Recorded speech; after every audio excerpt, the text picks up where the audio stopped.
the next question is, if you don't know somebody to get married, how do you get married? So the question is, in the Western dynamic, we're being kind of surrounded and inculcated into a very sexually charged society that, generally speaking, for the most part still, but even not so much, men pursue women that they think are beautiful, and then they start putting on what they call their game or their A game to present themselves in a way that that girl really is impressed by him, and he's actually inventing a person as he goes. He doesn't act like that with anybody else.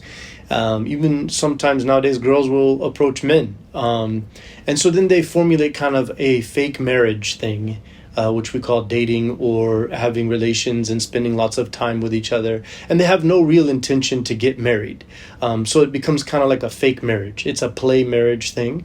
And it's something that is not helpful, because a lot of those people, when they did that for 1, 2, 3, 5 years, then whenever they have to live together and now they're fully committed, you find things falling apart because the real person comes out.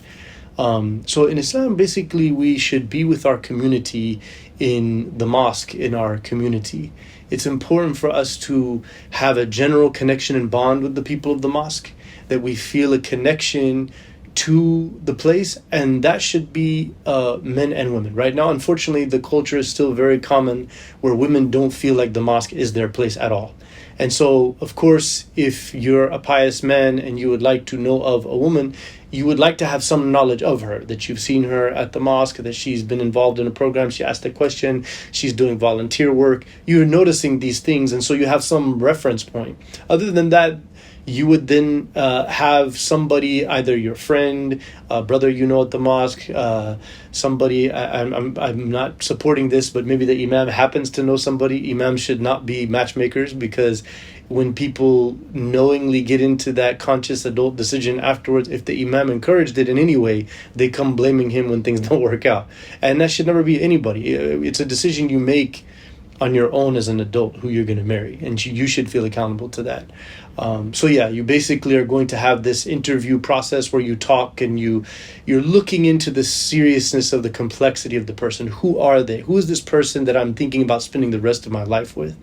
What kind of values, what character, what background, what are their aspirations, hopes, dreams? What do they understand about children and having children and raising children? All of these things need to be fully discussed and understood. And one of the things I think that causes a lot of problems, it's that even in this process, it's easy to also put on your A game, So family members should be willing to say about their son or daughter or brother or sister or niece or nephew, this person has a little bit of an anger problem.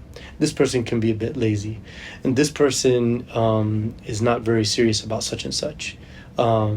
This needs to come out beforehand. That way, it doesn't mean you cancel. I mean, obviously, if it's like, the person has a drug problem and you're a pious Muslim, you're not going to get into that. So that needs to be known.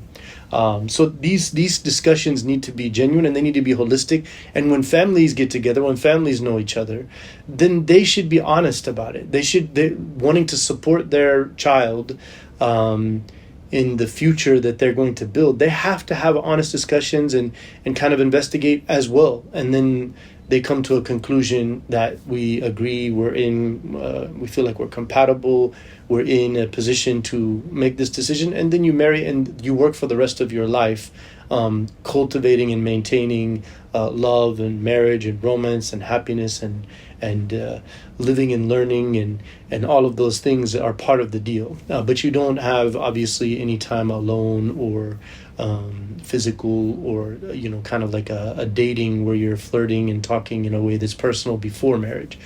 Because then that creates a false in love thing that is meant to be cultivated once you've committed into a contract with that person and God, with the approval of the young lady's father. So I think that covers it.